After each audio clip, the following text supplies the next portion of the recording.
Pensiero del giorno sabato 6 luglio.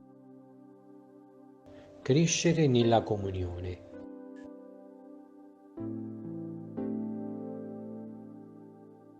Sapete quanto dobbiamo amarci gli uni gli altri? Ci siamo detti un giorno senza aver ancora conosciuto il testamento di Gesù, fino a diventare una cosa sola, come Dio, che essendo amore è trino e uno.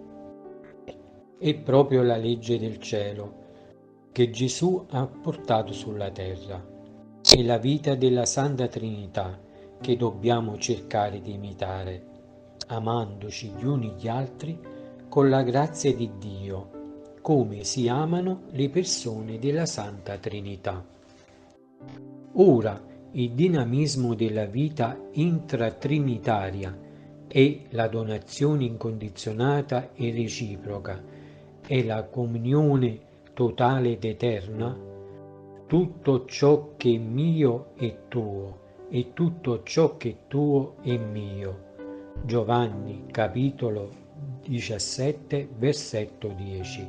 Tra il Padre, il Figlio e lo Spirito. Era evidente che una realtà simile era stata incisa da Dio nel rapporto tra le persone. Sentivo che ero stato creato come dono per chi mi stava accanto e per chi mi stava accanto era stato creato come dono per me. Come? Questo è il comandamento, che vi amate gli uni gli altri come io vi ho amato. Testo di Chiara Lubick.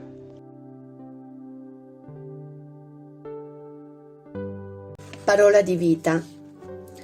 Luglio 2024.